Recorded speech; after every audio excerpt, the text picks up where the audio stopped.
It's great to have you with us today, and we're going to go over the new requirements for LA City and with an attorney with decades and decades of experience. And before we get that started, if you would like captions, there's closed caption on Facebook Live. If you're watching this live right now, you can go over to AOA USA's Facebook page and watch it live. We have you welcomed everybody that's on the AOAUSA.com website. There's a little blue help button where you can enter your questions. Wait a little bit, wait till after the presentation to enter your questions. And when you are entering your questions, remember it's so important to, for us to know details as far as where you're located and how many units it is. So those things are important. And anyway, before we get started, AOA, it's the largest individually organized group of apartment owners here in the state of California. And where our goal really is to help you be successful managing your real estate investments. And lots of ways that we're doing that, and this live stream is just another one of them.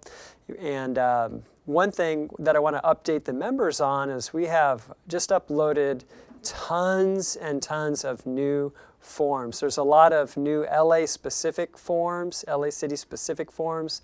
And then also we have a few other things, like here's the RSO notice that's laminated. So we have that now for sale. And then we also have this new one that is supposed to be posted on every single property. And so again, those are laminated for you, and you can buy those. You can order those online from AOA. So those are just some things that are there. And yeah, you may have missed it, but there was a 3-part series, and it would be easy to miss it just because 2 of those were in person in different locations. 1 was live on YouTube. But a 3-part series that we did.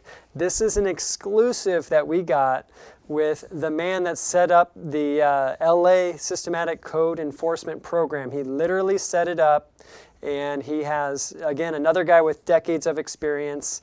If you are an AOA member, log into your portal. There's a resources tab, and then there's videos that you can see from there, and you'll find those 3 videos. I highly recommend that everybody watch those, and just so you know how to be compliant with California Building Code. So important. And if our goal is for our members to be the most successful group, then this is something that we can offer you guys, and I believe that'll help us achieve that goal. And also another thing that's coming up is 12 o'clock noon, we have Susan Shelley, and she's with Howard Jarvis Taxpayers Association, and we'll go over the Just Cause for Renters Act. If you see people gathering signatures all over the place, well, that's what it's for, and they'll probably succeed getting it on the ballot, and so we just want you guys to know about that. And then also, one of the other thing that we want to invite you to is the AOA $1 Million Trade Show and Landlording Conference. And here there will be tons of speakers, and excellent speakers, I might add, and including our speaker today. And so you'll want to check that out. If you go to AOAUSA.com, you'll be able to find out all the details, who the speakers are, when they're speaking, over 150 booths. So just tons of vendors will be there.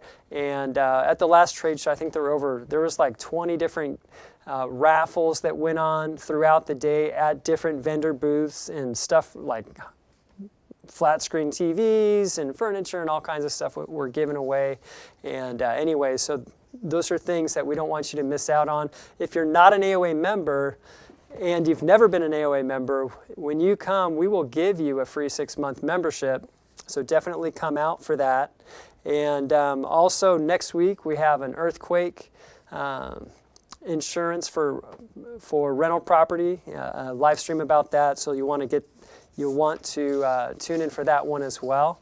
And so yeah, so much going on, and so we're going to get down to it now. Our speaker today, he's done 250,000 evictions easily, 45 plus years of experience. He's got 24 attorneys on his staff, and he is a $1 Million Trade Show favorite. And you know what, Dennis, I want to let you know that we added 100 chairs.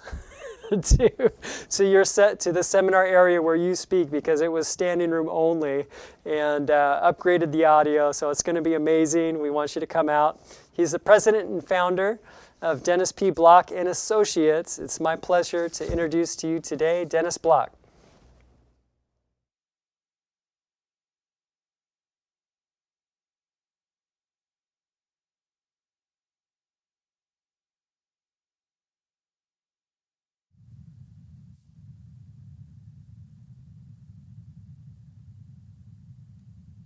How's it going, Dennis? Jeff, always nice to see you. Thank you so much for coming on and telling us about the new requirements for everything. And, I'm sure this is just going to be another fire hydrant of information that we're going to need to absorb, and definitely glad it's recorded so we can watch it again and make sure we know what to do. So thank you so much. Yeah. Well, thank you very much as well. Always love the fact that the AOA puts on these seminars to kind of get the word out for people. But you kind of mentioned that there's new requirements, and I'm a little surprised at that. I'm not sure of any new requirements. The pandemic has been declared over, and all the pain and frustration that our elected officials put on landlords with no justification, but at least now it's over, and therefore everything's back to normal. There's no new regulations, there's no new forms, and everything is just rosy. Isn't that correct? Yeah, I mean, we can just end this video right here, right now, right? Yeah, and I really appreciate the fact that you gave me this opportunity for this 1 minute. Or maybe the politicians, our elected city officials for Los Angeles, decided that there wasn't enough pain imposed upon landlords. The landlords in this city have literally gone 45 months without legally being able to collect rents. 45 months. Who could go that long without being able to collect rents?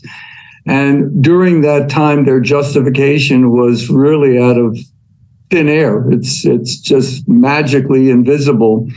The fact that they claim that tenants needed protection because of COVID, 4 years after the situation has already calmed down, was truly an abomination that was placed upon income property owners. So many of my clients have individual losses from a single tenant of 20,000, 30,000. I'm sure you've seen this from your members, and the politicians with their out and out lies have told you that this rent is not forgiven, that you are going to be able to get it. We're just deferring it. Well, sure, they're deferring it until when?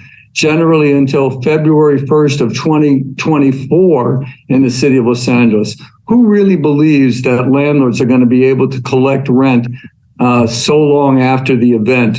It's bad enough when a tenant doesn't pay you rent for 1 month and 2 months, and you commence an eviction and you evict the tenant after a couple of months and you get a judgment. That's one thing. But to sit there and have this situation go for 4 years, from March of 2020 through February of 2023, and then declare that it's over then, which was truly unnecessary, and just mounting up the losses to landlords in untold amounts of money.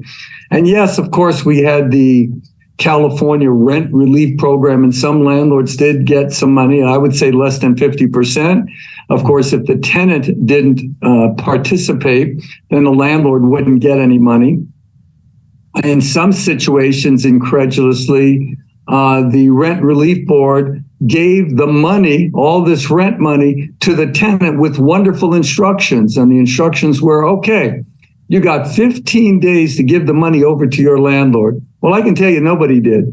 And these tenants not only would not pay the rent, but they would pocket the rent relief money. So what we saw during this time period was incredulous in terms of losses foisted upon our industry. And again, it's not even if you had the mistaken belief that tenants needed protection for this entire 4-year period. Why put that on the backs of landlords individually. Why does one segment of society have to support another? If you want to do it through our tax dollars, that's one thing. But here, they impose these losses directly on the backs of income property owners, where which owner out there did not suffer tremendous losses as a result of these policies that, number one, were fraudulent to begin with, and number two, certainly shouldn't have been put on the shoulders of landlords to support tenants who, quite frankly, didn't need any support. How many times a week did I hear, and I'll tell you every week, where a landlord who wasn't getting his rent would notice that a tenant would have a new car in his driveway. So this is what landlords had to deal with. And finally, we got to a situation where the pandemic was declared over on February 1st, which means you could finally start to take back your property rights and finally enforce your contract rights that said, and how crazy is this? You've got to pay me rent every month. And the city was saying, no, you don't. You can just wait and wait. But finally, February 1st, we were allowed in the city of Los Angeles to go forward with it. There was one proviso that had to deal with the county, and that is that for February and March's rent, if the tenant did self-certify, technically you'd have to wait until April 1st and just go for the April 1st rent. What was self-certify? Self-certify was that the tenant came to you within the first 7 days of February or the first 7 days of March and communicated to you in any fashion that, hey, I have an inability to pay rent because of COVID. You'd also have to state that you were low income, that is, you were within 80% of the average median income for income earners in the county of Los Angeles. If you said that, then technically you still couldn't collect your rent for February and March. I can tell you my experience has been that very, very, very few tenants ever, quote, self-certified. So we have been filing hundreds of lawsuits in the city of Los Angeles since February 1st, moving forward with evictions based on non-payment of rent. On that one there, were there any of those that you contested where they did give a 7-day notice and said they were 80%? Were there any of those where your housing provider just said, you know what, they're lying and we should contest it? Did you do that with any of them? Just curious. We have seen where some of them have said that. They didn't have to even give a written notice. It's crazy. All you had to do was say it within the 7 days. But very few tenants have said that. And so far, those cases are just going to trial since they're within the first 2 months of February 1st. We're just coming to the second month. But we have seen that on some of the answers, but very, very few. So we do have the right to go forward with it. And the city knew that now that normal contract, normal eviction rules should apply. So what did they do? They created a bunch of new procedures. And these new procedures are designed for one purpose only. And that is that landlords will make a mistake. And by making a mistake, that you will lose your eviction case. That's the only reason why these new rules, which we're going to go over, were instituted at this point in time. There's no other logical reason for it. There's no further protection that we need for tenants. But tenants have all the protection in the world. They get free attorneys. They ask for jury trials in these cases, in a lot of the cases. There's so many already regulations in terms of what you can and can't do and what has to be put into a 3-day notice.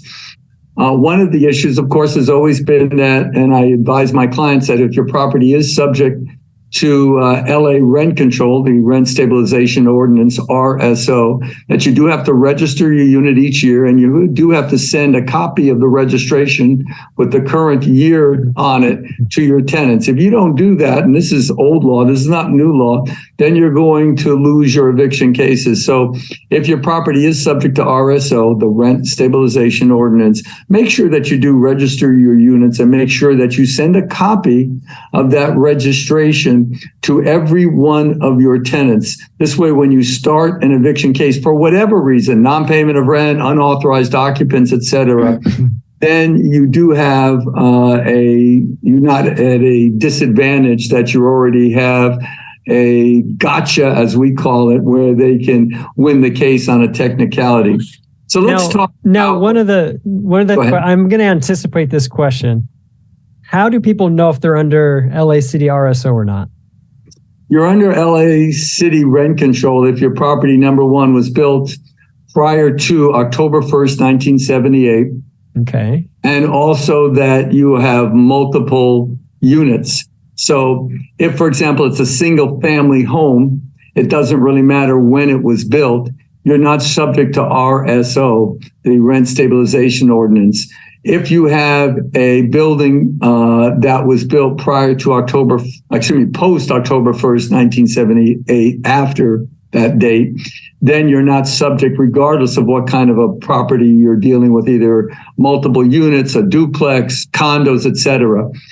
If you have a condo or a townhouse which was built prior to October 1st, 1978, then you are subject to the rent stabilization. Curiously, though, you're not subject to rent limitations if you're a condo or you're a townhouse.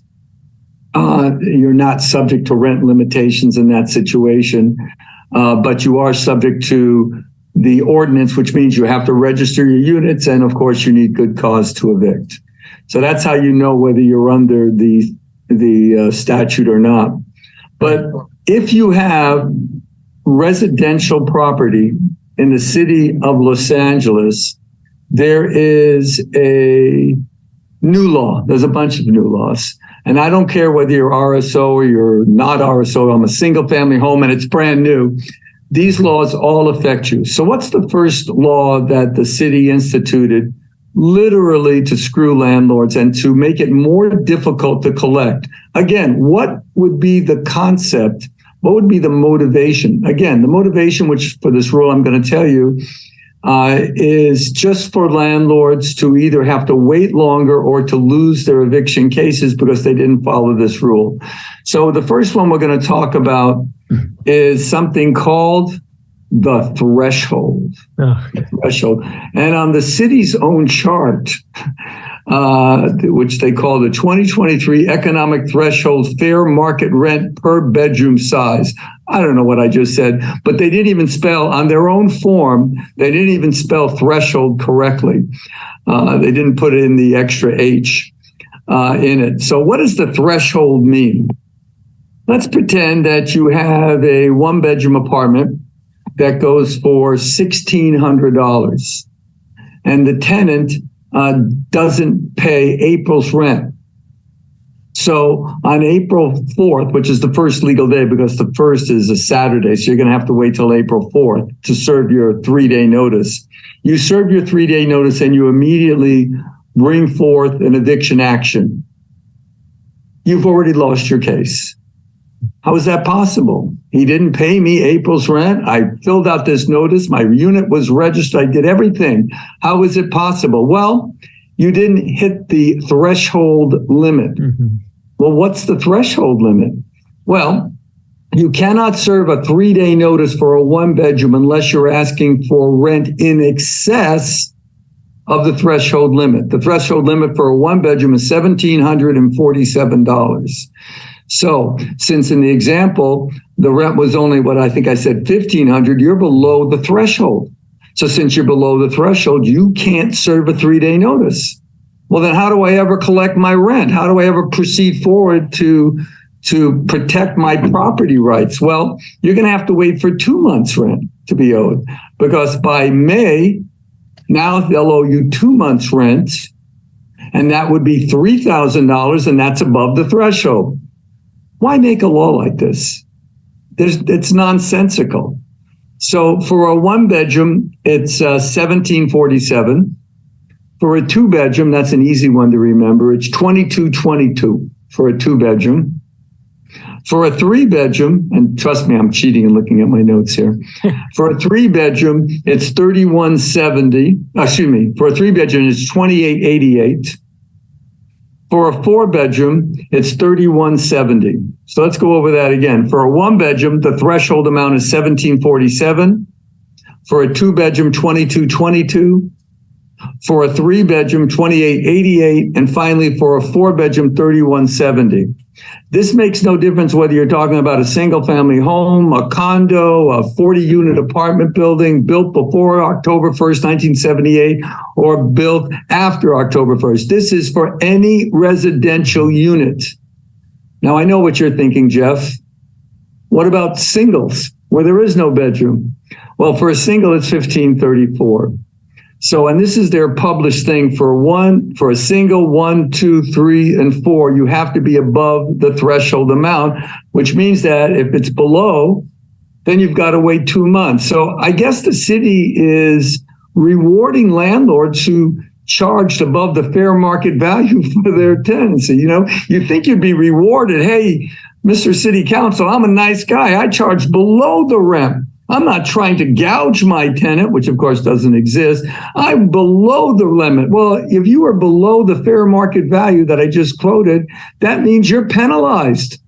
Okay, because if your rent for a 2-bedroom was $1,800, for a 1-bedroom was $1,800, then you're above the fair market value of $1,747. I could go forward with the February's rent. But if you're the nice guy, at least in the city council's point of view, and I'm below the fair market value, now I've got to wait 2 months. Now, what if this sneaky tenant, remember in our example here, the rent's $1,500 and the threshold for a 1-bedroom is $1,747. What if that sneaky tenant says, hey, here is, I'm going to pay you $1,400. I'm going to pay you $1,400. Okay, would you take the partial payment? And you'd probably be inclined to do so. So he waits 25 days, and instead of the $1,500, I'm going to pay you a partial payment, $1,400, and you take it. Well, guess what? By taking it, how much money does he owe you the balance for the month of April? He owes you $100. Well, and now when May comes around, he's going to owe you $1,500, and you don't have to take your shoes off to know that it's going to be a total of $1,600. Well, wait a second. That's below the threshold. So now the threshold $1,747. Now I got to wait till June before I finally start an eviction. So my advice to everybody is don't take a partial payment, because all that's going to do is extend this. And literally tenants, if you think about it, they could pay the rent late 25, 30 days every single month. So if the rent's payable on April 1st and it's $1,500, I wait till April 28th and here's your $1,500. Well, now he's paying you the rent. What are you going to do? You got to take it. It's the full amount of rent. But you had to wait 25 days for your rent. Now May 1st comes. Is he going to pay you? No. Can you serve a 3-day notice? No, because I'm below the threshold. Mm-hmm. So threshold is $1,747. So now I could pay you on the 25th of each month based on the morons, and I use that term very accurately, the morons who wrote this threshold law. Now, let's take another example. You know the state of California, this is the best one, Jeff. You know the state of California requires that you at least accept a Section 8 tenant. If the Section 8 tenant otherwise qualifies, you can't just reject a tenant on the basis or an applicant on the basis that he's Section 8. You have to take the voucher. Now, if he's got bad credit, and another trick around that, which I've talked about in another seminar, is say you only want to do a month-to-month on everybody, which, by the way, that's what you should be doing now, and I'll tell you other reasons why. But on a month-to-month, usually Section 8 will not accept month-to-month tenancies. They want you to agree for 1 year. So if I'm doing this carte blanche to all my tenants, it is one way to get around Section 8. Make sure that you do it for all tenants, whether they're Section 8 or not. But let's pretend you do have this Section 8 tenant, and let's pretend that the rent is $1,800. It's above the threshold for this 1-bedroom apartment. But you see, Jeff, Section 8 pays the subsidy, which is $1,600, and the tenant only pays $200 per month. Well, you're going to get your rent from Section 8, and that means the tenant owes you $200. Can you serve a 3-day notice if he doesn't pay the $200? The answer is no, you're below the threshold. The threshold is $1,747.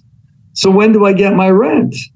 Well, you're going to have to wait for, what is that, 9 months, where he owes $1,800. I got to wait 9 months of him never paying me the $200 because I do have to accept the rent from Section 8. I can't reject that. So based on the way they've written the law, hey, every Section 8 tenant, anybody who's listening, don't even bother paying your share of the rent because you don't have to. And there's nothing the landlord can do to enforce his rights based on the crazies who wrote this law. So this is what the threshold is all about. And that's the first imputation that the city has done to permanently screw landlords. This is not like some section that's going to go away. This is part of their law that it has to be the threshold. And if it's not the threshold, then you can't bring forth an eviction. And if you do, guess what? You're going to get thrown out of court very quickly. Jeff, any questions on threshold? This applies just to LA City, right? We're talking North Hollywood, we're talking Studio City, all over LA City. We're not talking Glendale or Burbank, which are civilized places to own property, but just the city of Los Angeles, which covers most of the cities in the San Fernando Valley, like again, Van Nuys and North Hills and Sherman Oaks, those cities. That's really all part of the city of Los Angeles, including San Pedro, which is the city of Los Angeles, Wilmington, which is the city of Los Angeles, all those pocket areas, Hollywood, which is really the city of Los Angeles. So that's the first one. Should we move on? Let's move on. Yeah. Okay. Let's pretend you're above the threshold and you properly serve a 3-day notice on your tenants. You wait the 3 days, the tenant doesn't pay, and then you immediately file your eviction lawsuit. You're above the threshold and you filled out the notice correctly. What happens then? Well, by filing the lawsuit, you've already lost. How's that possible? Well, the city has instituted a new rule. Well, this is rule number 2, ladies and gentlemen. And that is there is something called an eviction cover sheet. An eviction cover sheet. What's that? This is a form that you can get online from the city of Los Angeles. You have to fill out this form and you have to submit this form with a copy of the 3-day notice within 3 days of the service of the notice. So that means that if you do not fill out this form and submit it, now you can submit the form online with a copy of the 3-day notice. You can upload it to their website. You have to set up an account for yourself. It's pretty simple to do. And then what you're going to do is you're going to fill out the form online and then you upload the 3-day notice. And now you're in compliance with the law. But how many times do you serve a 3-day notice that the tenant complies? How many times? Most of the time. You serve the 3-day, the tenant complies, that's it. Why does the city need thousands and thousands and thousands of copies of notices? For what is their interest in this? Why do they need to see this? There's only one reason. We know the reason. They want you to make a mistake and not do it. Because if you don't do it, then you are going to lose your eviction case. It's an affirmative defense. So you have to fill out this form and you have to upload it. Now, the other way to do this, which is the way I do it, is I love when you laugh, Jeff. We actually print out the form and we mail it with a little cover sheet and the notice, and we mail it into the city. And we do this on a daily basis. You can do it with a proof of mailing, or you can do it by certified mail. We put a bunch in one envelope and we send it by certified mail so the city can't claim they didn't get it. And we do this for a specific reason. And that is, I don't want to make it easy for the city to determine whether I sent them the form or not. I want to be able to prove I did, and I have a certificate of mailing or I have a certified mail receipt.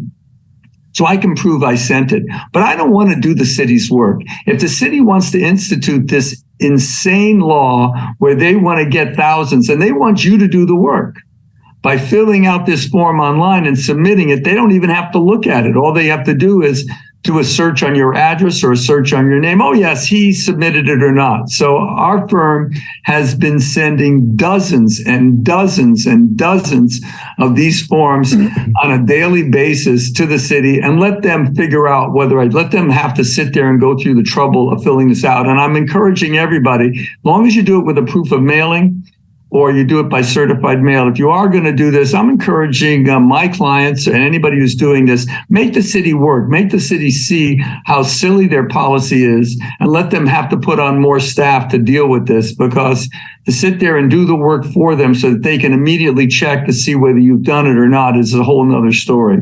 So anyway, that's this with this form called the eviction notice filing for the city of Los Angeles. And why do they need to do this?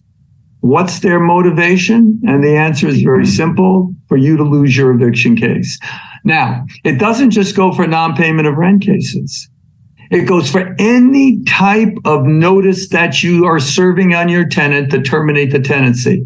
So if you are serving a 60-day notice because it's a family member move-in, you're serving a notice for an unauthorized dog, you're serving a notice for an unauthorized person, you're serving a nuisance notice, it makes no difference. You're going to have to fill out this form and either do it online or send it in. Now, I know sometimes for most people, it's just going to be easier to do it online. But again, if you have the ability to send it with proof of mailing, I would do that. Make the city work for their money, because quite frankly, all they're trying to do is to take advantage of landlords. Okay. All right. And again, this applies to anybody with any type of rental property in the city of Los Angeles. Any residential rental property in the city of Los Angeles. Right. It doesn't include like a garage that you're renting, but it does include that. Right. Okay, so we've exhausted that form. Could there be more? Oh, yes, there is. Oh my God, I thought we were out of this pandemic crisis, but I guess they decided that they would continue on. So, Jeff, you own a single family home. You own it in a beautiful city called Reseda. It's tenant occupied. There's only one house on the lot. Okay. And obviously you are not subject to rent control. And you've decided in your ultimate wisdom that you want to sell the property. God knows you can't sell it with a tenant in possession. Nobody's going to want to buy it, and it's not going to show well. And of course, probably the potential owner was going to want to move in. He doesn't want to move in on the heads of a landlord. Heads of a tenant that's already in possession. So obviously in this situation, if the tenants lived there longer than 60 days, you would just serve a 60-day notice, register it with the city, and then you'd be able to go forward with your eviction case, correct? What do you think, Jeff? Can't be that easy. And you are correct. Right now, notwithstanding the fact that you are not subject to RSO, you're not subject to the rent stabilization ordinance because it's a single family home, or it was built after October 1st, 1978, or it's new construction, and it's a condo built after 78 or a townhouse. All residential units come under the just cause ordinance for the city of Los Angeles.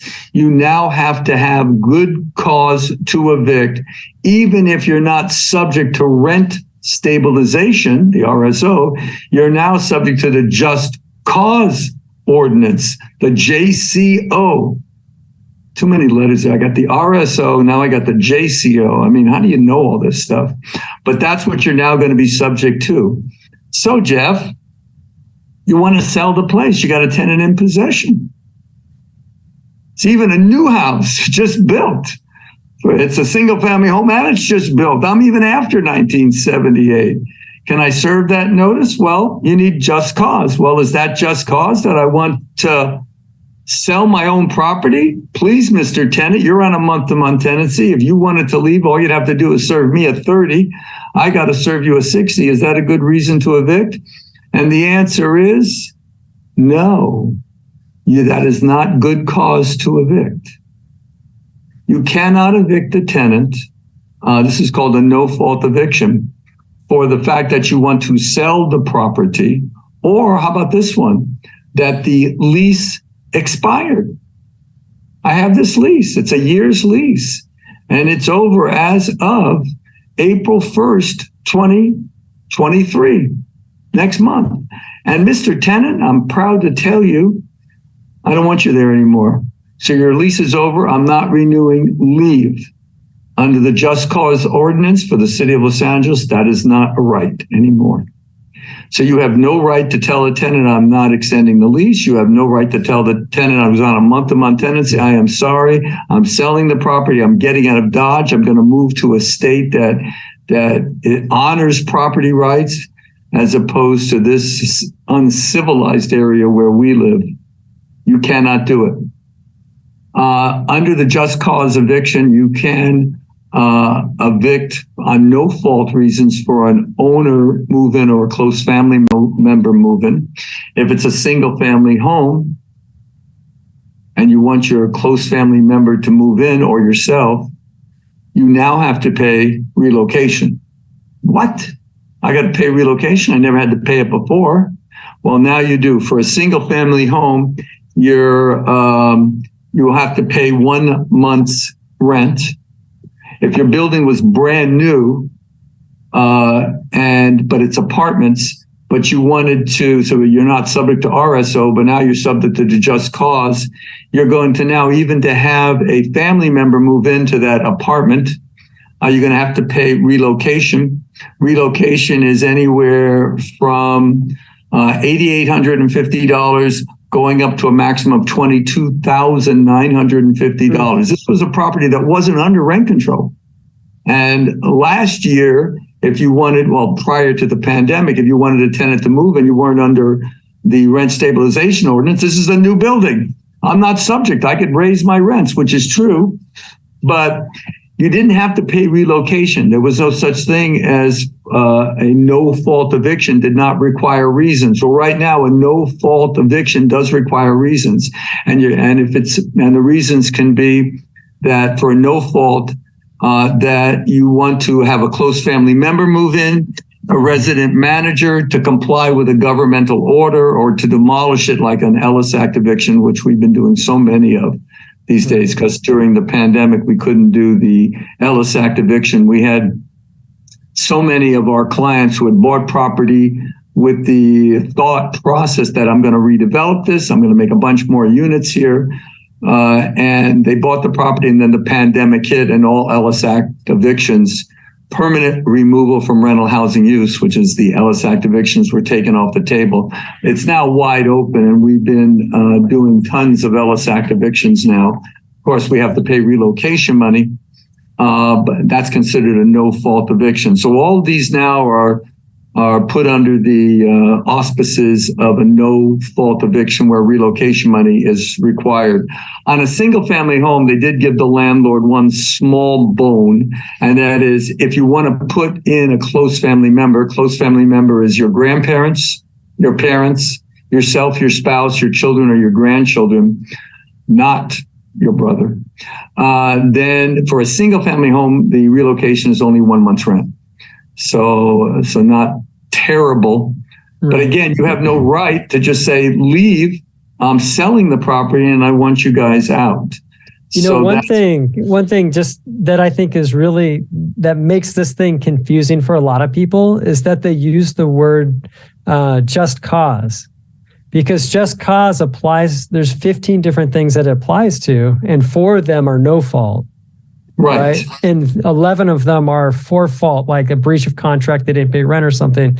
So when we talk about this, or when that is mentioned, I think it just makes it really hard for people to understand. Yeah, I have had clients that say, am I going to have to pay relocation money because the tenant didn't pay me the rent? The answer is no. Relocation only comes up in no-fault evictions where the tenant hasn't done anything wrong. I'm going to get into the now fault evictions. But again, when we were dealing with a single family home, I didn't need any reason. Just, hey, you know what, on a whim, here's your 60-day notice. Please leave my property. Whether you've paid rent in full, whether you haven't paid rent, just get out. But I don't have that right anymore because all residential properties in the city of Los Angeles require good cause to evict. So I don't care that you just bought the place, you just got the C of O yesterday, the certificate of occupancy. You now have to have good cause to evict. So I was going under the no fault reasons, and those do require relocation. If it's a fault reason where the tenant's done something wrong, then of course no relocation money has to be paid. But again, you're going to have either a fault or a proper no fault reason to evict. So what are the fault reasons? Well, similar to any RSO property, and that would be failure to pay the rent, violation of the rental agreement. For example, they did an alteration to the property. Curiously, for any type of eviction based on unauthorized occupants or for pets, and that's for any property, RSO properties or JCO properties, just cause ordinance, you have to now serve, instead of a 3-day notice to pay, to perform or quit, you have to serve a 30-day notice to perform or quit. That's just for unauthorized occupants and for unauthorized pets. So Jeff, I think you got a little bit more work to fix your forms for that. Oh no, we updated it. Yeah. Did you already have it? We just updated this morning. We had some updated yesterday, and then we did the rest this morning. So yeah. Good. I'm going to copy your forms, I think. But yes, okay. Actually, the AOA, and I don't have to say this, but you guys know the AOA is unbelievable in terms of having the forms up to date in seconds, because this law is so brand new. So definitely head over to their website and grab their forms and their rental agreements and everything else, because they're really the pinnacle of being in compliance with the law. You're never going to have a problem by going to their website. Actually, I take that back. That is the last one we're working on today, and I bet you it'll be up tomorrow. So that 30-day notice one. There's the 3-day / 30-day one. That one we got up, not the 30-day one that you're talking about here. Well, we have been serving the 30-day notice to perform or quit during the last 2 months on clients who have called us and have unauthorized persons or that. Now, again, it's only for persons and for unauthorized pets. It's not for somebody who's, did some unauthorized installations to the property, change the locks or stuff like that. It's only for those two. So we've been doing obviously evictions for inoperable cars, for extra people and stuff. You just have to make sure that you're using the correct notice.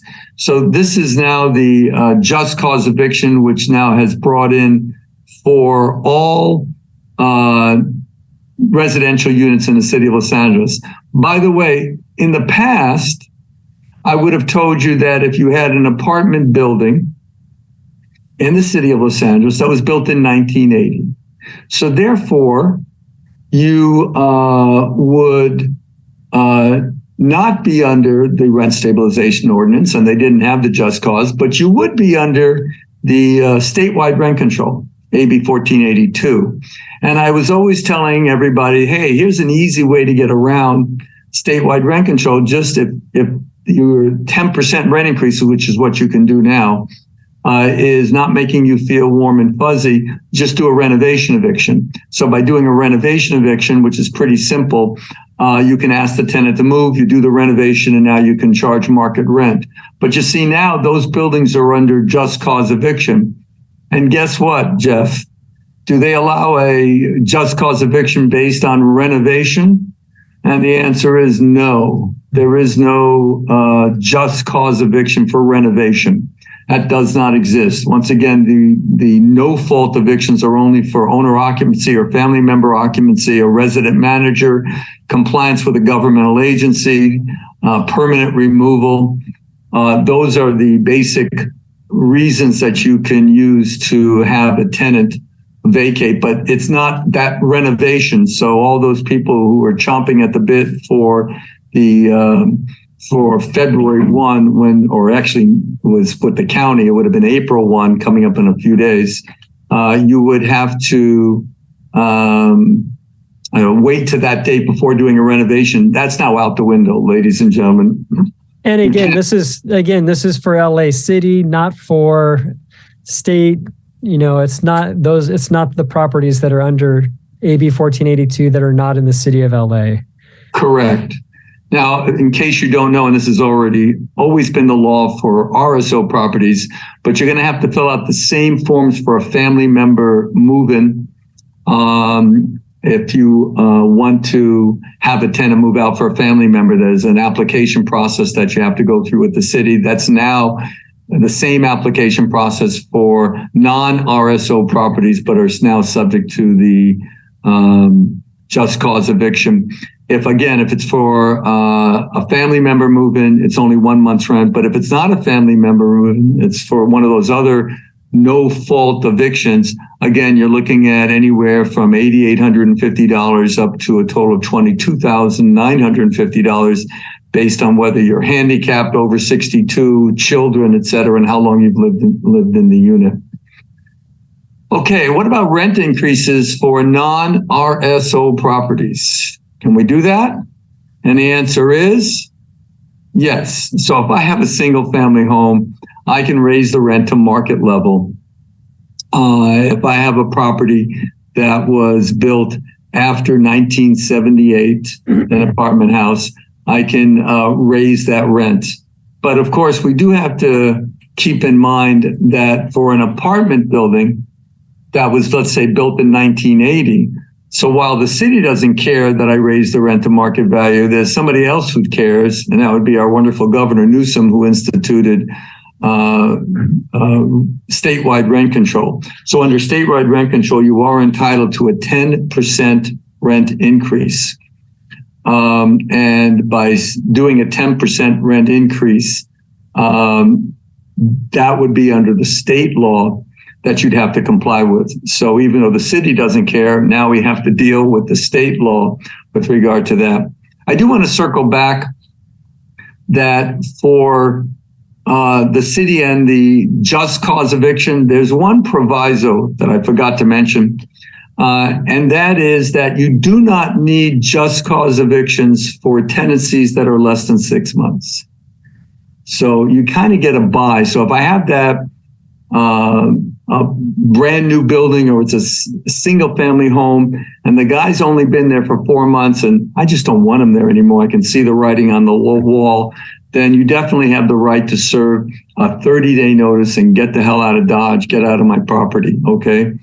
So on that basis, anywhere near, and this is also true, I think, up and down the state based on the way the state law works, just rent your property out month to month. Do not rent it out on a 1-year lease. If you rent it out on a 1-year lease in the city of Los Angeles, by the time the lease is over, you're already past the 6 months, and now you need just cause to evict.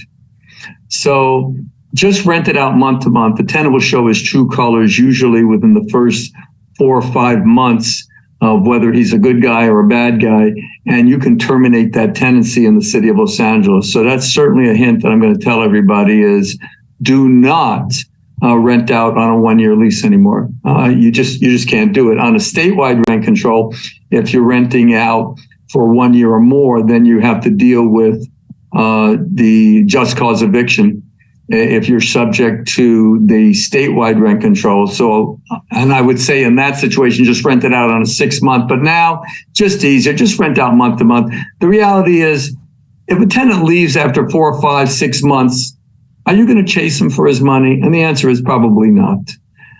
So there's no reason to have a 1-year lease anymore. And it certainly gives you more control over your property, which you desperately need because the politicians are taking that control away. So just rent out on a month-to-month basis. And this way, if you have any inkling that the tenant is a malcontent, he's just not a good mix for you, he's rude, he's calling you every week because there's a cobweb in some back closet, you want to make sure that you can just terminate the tenancy on a 30-day notice. And that's true in Los Angeles as well, as long as your building isn't under RSO. If your building's under RSO, you're stuck from day one. But if you're under JCO, the just cause eviction, because your property is either a single family residence or built after October 1st, 78, then you want to make sure you just rent out your property on a month-to-month basis. That's the best way to go. Okay. I talked about that you can increase the rent if you're non-RSO. Mm-hmm. But I want to go back to kind of a crazy law that the state of California states that if you have a single family residence, a townhouse, or a condo, you're not subject to statewide rent control, or are you? Under their statute, you have to have a phrase written into your contract at the inception of the contract that states that my property is not subject to statewide rent control. If that phrase is not, and again, these forms are on the AOA website, if that phrase is not, then your property is now subject to statewide rent control, which means that you need good cause to evict, but it also, they'll try to tell you, mean that you're now limited to a 10% rent increase. So if I had that rental agreement that I entered into after February of 2020, but it didn't have that phrase into it, and it's a single family home, I don't have to worry about the city of Los Angeles, but the state is now saying, hey, you're subject to statewide rent control because you didn't put that phrase in your rental agreement. And therefore, under statewide rent control, it's 10%. At least that's what they'd have you think. Our position is, and we take a bold approach, that you're not subject to the 10% limitation. And the reason for that is that there's another law out there called Costa-Hawkins that says that for townhomes, single-family residences, and condos, that you're not subject to any rent limitations.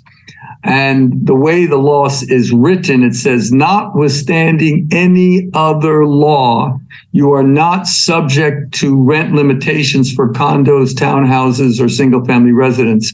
So that law is in direct contradiction to wide rent control. However, since the law starts out, notwithstanding any other law, our position is that if you forgot to put the phrase into your rental agreement for a single family residence, you can still go to market level anytime you want. At least that's our position, and we'll let and you can also just, there's an addendum that you can just give them that here's a notice that says you're under this or you're not under AB 1482, right? The problem with the addendum, you can't do the notice once the tenancy has started.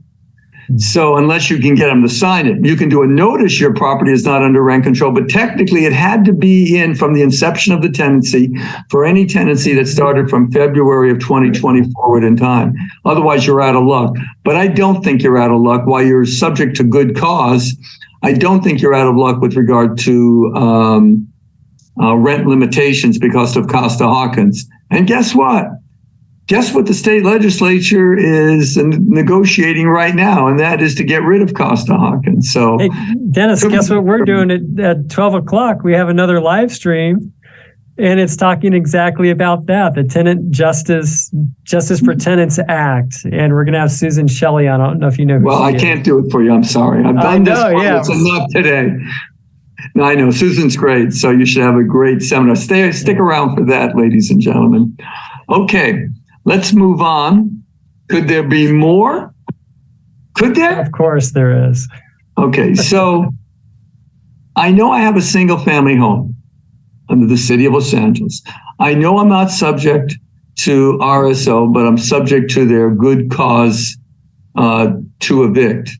But I'm not subject to rent limitations. I even had that phrase in my rental agreement, okay? That I'm not subject. So I could, you know what? I've got an idea.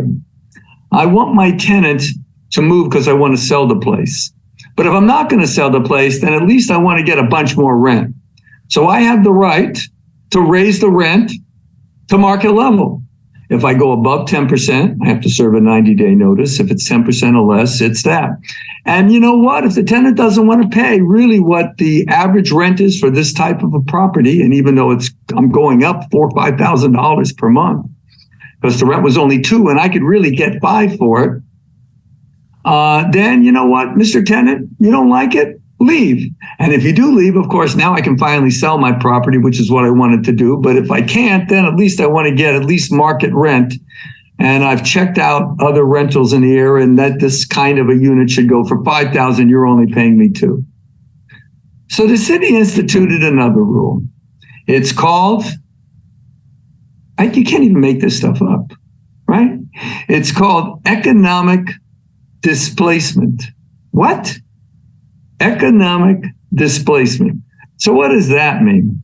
That means that if I give a rent increase that's above 10%, and the tenant says, oh my God, that's just too much money, I have to leave. And you're saying, great, leave, right?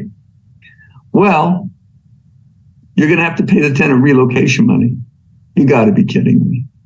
Yes, you have to pay the tenant relocation money. If it's one of those apartments that, for example, built in, let's pretend in the last 15 years, so you're not even subject to statewide rent control, and I want to go up another couple $1,000s, and this happens to be a 2-bedroom apartment, then I'm going to have to pay relocation money to the tenant.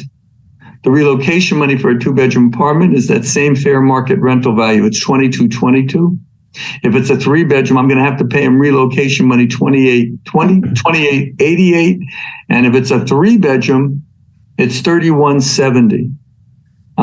Relocation money that I have to pay this tenant. If it's a single family home, it's 1 month's rent. Well, if the 1 month is $3,000, I got to pay you now $3,000 because you chose not to accept my rent increase. Now, this flies right in the face of Costa-Hawkins that says that for a single family residence, I can charge whatever I want. Well, if you're telling me that I'm going to be penalized for charging whatever I want, then basically you're flying in the face of Costa-Hawkins. So that's another lawsuit ready to happen. But these politicians don't care. They don't care if they're challenged because by the time finally it's going to hit, they'll probably be drummed out of office anyway. So they don't really care. And they just want to curry favors with the electorate that has more numbers, which would constitute, that would be tenants. Mm-hmm. So again, if you serve a proper rent increase notice that's in excess of 10%, and the tenant states that because it's so high, I'm leaving, now you have to pay the tenant relocation money. It just boggles your mind that you're going to have to give up basically so much of your rent increase money for a few months before you get back to even as to what your increase would have been. So this, what did I call it again? The economic displacement. And they have this chart, the 2023 economic displacement relocations assistance per bedroom size. I'd love to see the guy who made the name for this chart. I'd just love to see him. I'd like to ask him what's going on. And again, what are they doing? Well, why are they destroying property rights? Why are they forcing any logical person who wants to have an industry called the income property owners? Why do they want to destroy this industry? And why are they making it so attractive to flee out of this state and go someplace else, which respects people's property rights, which again, and I've said this many times, which is the foundation upon which this country was built. And don't think that our industry is not the largest industry in the United States. It's not the car industry. It's not the oil industry. It's not the construction industry. It's our industry. And if you doubt that our industry is not the largest industry in the entire United States, all you have to do is walk outside and look to the left or look to the right, and you're going to find income property. Doesn't matter where you are, you're going to, unless you're in the middle of the Mojave Desert, you're going to find income property. Our industry is the biggest industry in the entire United States, and why we're attacked, God only knows. But that deals with the economic displacement. And all this stuff can be found on the LAHD website. So Housing Department website has it. And that notice that everybody has to stick up that we talked about, it's got that chart on there. Everybody, that's the one. You're breaking up a little bit. Necessarily, but it's there on the LAHD website. Now, Jeff, you just stepped on my whole speech right now. Oh, sorry, man. Because the next thing I was going to talk about was the concept that there are so many technical things that can go wrong with an eviction case. And the politicians just keep adding more and more and more things. Again, you have to register your units every year. You've got to follow all these advice that I've been giving you with all these other new items and the fair market value, and I have to wait to serve the 3-day notice, etc. And you know what? If you're a tenant's attorney, quite frankly, and you feel so good if you've won a case, I wouldn't be so proud. The reality is that there's 400 gotchas, and it doesn't matter if the tenant has done 400 things wrong. All they do is got to get you on one thing. And that's why it's really incumbent to listen to these seminars and to really follow it. We put it in when we start a case, we send our to-do list. And really, for my clients, please look at that and make sure that we don't have a mistake right at the get-go of our case, that you did register your units, you sent them a copy, that your rent increases are all proper. But now there's one more that Jeff just stepped on my speech. Thank you very much. Appreciate that. And that is, you do have to post this notice. This notice, Jeff, hold that up again, Jeff. Here we go. That notice has to be posted on every single residential property in the city of Los Angeles. It has to be posted in a conspicuous spot. If you don't, and then you serve a 3-day notice properly, you've done everything right, and that notice wasn't posted, that's considered an affirmative defense. You lose your case. Another way to lose your case. Trying to file lawsuits by yourself just doesn't work.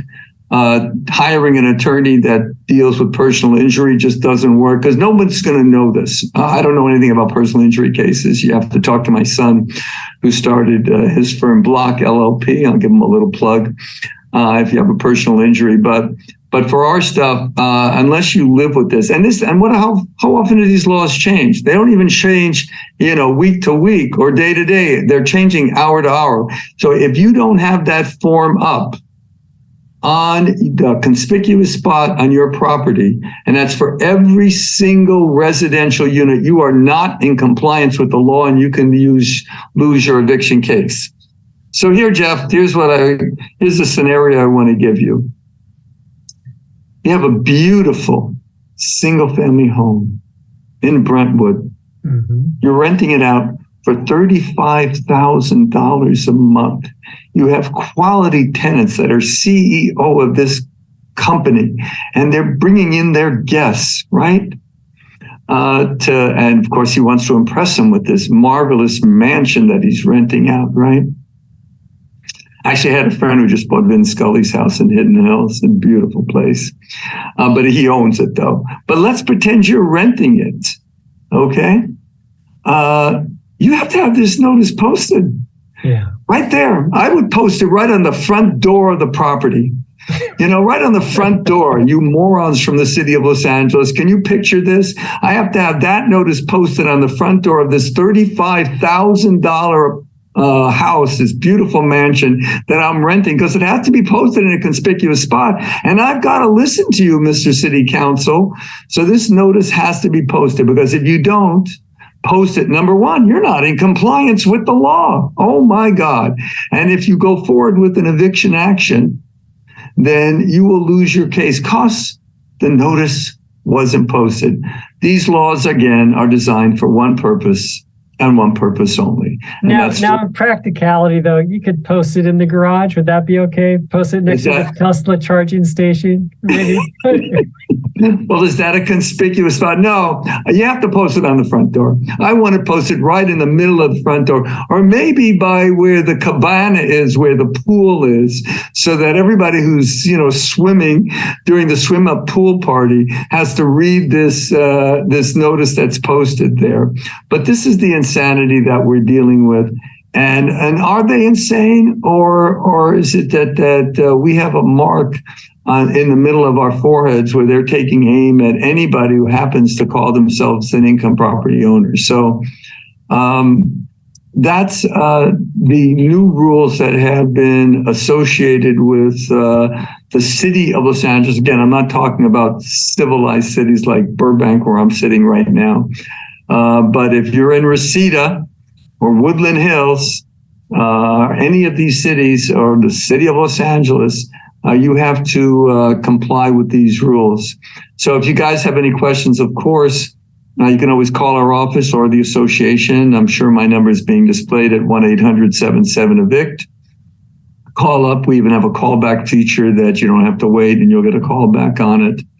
But right now, Jeff, I think I've gone through most of the rules. Gee, that took over an hour. Can you imagine?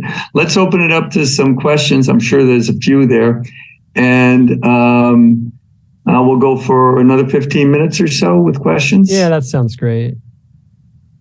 Okay. Great. And again, remember, trade show, everybody. You got to go to the trade show, April 19th. You only have to register once. If you register online, there's a fast process. You can just scan a QR code and get in real quickly so that you can see Dennis and all the other amazing speakers that'll be there. So here we go. I couldn't hear your opening lines regarding the trade show, but yes, I'm encouraging everybody to go. It's not just to see me speak or to come over to my booth. There are so many vendors there. I guarantee you will learn how to operate your building more efficiently and economically. And it's just a wonderful event to go out there and you'll talk war stories with other people. And literally, it's such a wonderful learning event. And what you do, you got the price down to only $100 a head. How much is that? Yeah, absolutely free. It's totally free. Bring a can. If you can bring a can of canned food, that's going to help to feed hungry people here in our area, of course. But you didn't hear it. We're actually adding 100 seats to one of the seminar areas because it was standing room only. And we want to have a seat for everybody. And then we also upgraded the audio. So every single time we are making upgrades, we're constantly improving in every way that we can. So who was that standing room only for? Which guy was that? You, but there were a few others. There was one or two others as well. They pale in comparison. Come on.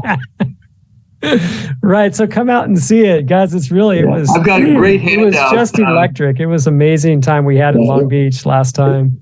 It was electric. I've never seen so many people, and I think it's going to be even exceeded now. So come early, and I have a great handout that I'm sending out, which goes over everything for the city of Los Angeles that you're going to need to know. So, right. And I'll be passing that out at the booth. So let's hit it with the questions.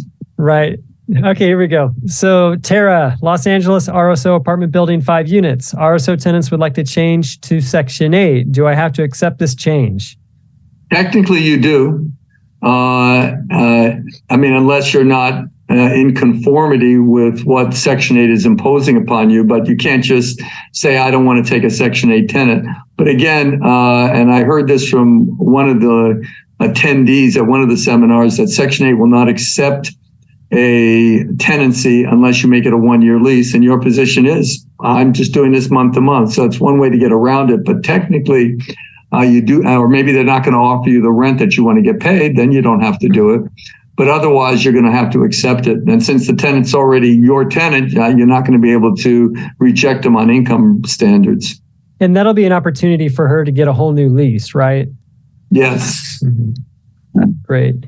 Sharon, City of LA RSO, filed unlawful detainer on 3/14/23.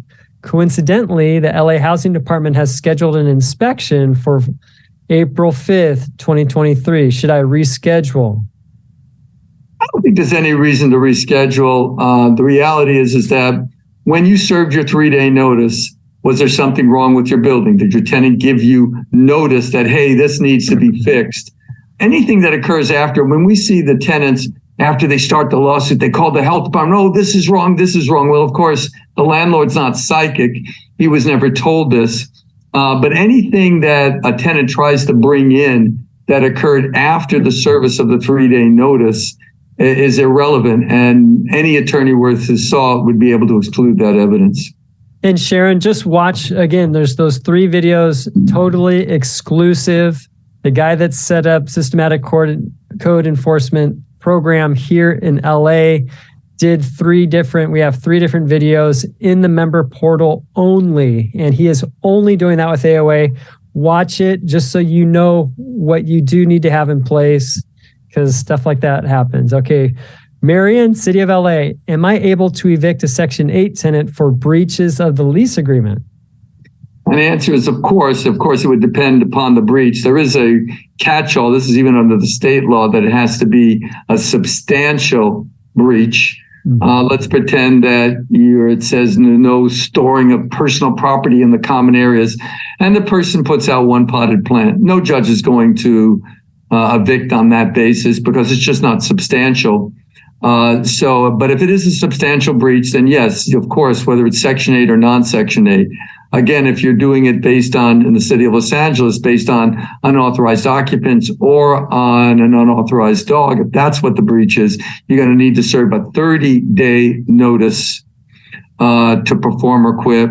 You're going to have to fill out that form and send it into the city within 3 days of the service. You're going to have you have units registered. You're going to have the sign posted. All these little gotchas that if you're not in compliance with the law, you're not going to be successful in your eviction case. Great. You need to write a gotcha article. That's what we call them here, the 45 gotchas that it's so easy for the other side to win these cases. That sounds like what we need. That sounds like our next live stream. Gotcha. All right, Margaret, LA RSO building. Can I now charge 10% more rent for additional occupant added during COVID, but not COVID related? And the answer is dramatically, I have no clue. Then the reason for that is your contract specifically says 10%, the city says 10%, but then the city says there shall be no rent increases until February 1st, 2024. So I don't know what that means, whether you can do it now and claim, well, that's not a rent increase because it was always 10% from the inception of the tenancy if another person moved in. I think the safer approach is to say, I'm not going to take the 10%. I'm just going to evict based on an unauthorized occupant. But again, I'm not sure how the city or judges are going to react to that, whether they're going to consider that a rent increase. If I was a judge, I would think it's a rent increase, and the city says you can't do rent increases. Okay, here's Terry Ann. 70-year-old tenants living in a duplex in Venice have been there for 20 years. How much do we have to offer to relocate? It's a husband and a wife. Well, if you're talking about a voluntary vacate agreement, it's whatever the two of you agree to. It could be $2. It could be $100 million. So if you're saying, hey, can I make an agreement with a tenant? And if I do, how much do I have to pay him? It's whatever the two of you agree on. Some people might want a ticket to Disneyland. Oh, I'll move. Just give me that ticket, or a Madonna concert, or somebody's going to say, you know what, I want $200,000. Now, if you're going to try to evict these tenants on the basis that you want to put in a close family member, let's pretend I want to put in my father into this unit. You are forbidden, and that's under RSO and JCO, from attempting to evict this tenant at all. That's forbidden on the basis that if a tenant has been there longer than 10 years and is over the age of 62, you cannot use the reason that a close family member wants to move in. You're going to have to pick a different unit. All right, Ron, if my LA apartments are not RSO, can I raise the rent now? You said yes. And by how much? Well, if they're non-RSO, but they're under statewide rent control, then it would be 10%. Right. If you're not under statewide rent control, because you had, they're built, let's say, like within the last 15 years or 10 years old, then you can do an unlimited rent increase. But when I say unlimited, nobody can ever rent a unit for more than what the market bears. That's why there is no such thing as rent gouging. It doesn't exist and never will exist. It's a politician term to try to keep landlords down. But you can always rent it for market value. There's a program which I've always talked about, which I think is great. I use it myself. I actually pay for it, though. You get 5 uses for free. It's called Rentometer, or some people call it rentometer.com. That's RENTOMETER. METER, rentometer.com. You put in the address of your property, you put in how many bedrooms there are, you put in whether it's an apartment or a house, you click the analyze button, and it'll give you a list of about 25 units that rented within a 1 mile radius of your property. It'll tell you what the going rents are for that size apartment or that size house. And you should follow that. And if you can raise the rents, I'm encouraging everyone, get your rents to market value. It is what your job is, because you have no idea what the politicians are going to do tomorrow, maybe they're going to take away your buildings. Who knows what they're going to do? Or maybe they'll make you pay half the rent to somebody else. I have no clue. But generally speaking, if your rents are at market value, generally these rent control statutes aren't going to hurt you. So get your rents up. Anytime you can do a rent increase for any amount, no matter how small, do it. And continue to do it every legal opportunity you can. Right. And this whole justice for renters thing, if this passes, and that would make the Costa-Hawkins law void, then vacancy decontrol as well is, I mean, you really do have to raise them up, because they could make it so that you can't raise it to market level after someone leaves a unit. Yeah, they could roll your rents back to, 1978. Let's do that. Let's go back to the 2-bedroom, $462 apartment. I think that's fair, right, ladies and gentlemen? All right. Hey, well, it's 11:15. And I know there's so many questions, and we're not going to get to them all. You can call Dennis Block's office. Maybe an email is even better. I don't know. No, Jennifer Hartman will kill you for saying that. She deals with our email there. Call in. You can call a question too, but call, or you can use the AOA website, the AOA member website. We certainly answer those questions. Right. But feel free to call in. And again, another way to do this, I've got an idea. Get yourself into your car on April 19th and head on down to the Los Angeles Convention Center and walk on in at no charge, and you'll gain so much knowledge. And I'll be doing another presentation going over all these items in detail. And again, I got some great handouts, this thing, which really just tells you everything you need to know. Great. Hey, well, thanks again, Dennis. And thank you everybody for just members. I know most of you are, and we do again hope to see you at the show. Definitely come by, say hi, and you can pick up those forms. Forms are basically there's no tax on them, and there is no shipping and handling if you pick it up there. So might as well buy some stuff there. And anyway, take care, everyone. And for some of you, we'll see you at noon with Susan Shelley. Take care. Thanks again, Dennis. Take care. Bye, everybody.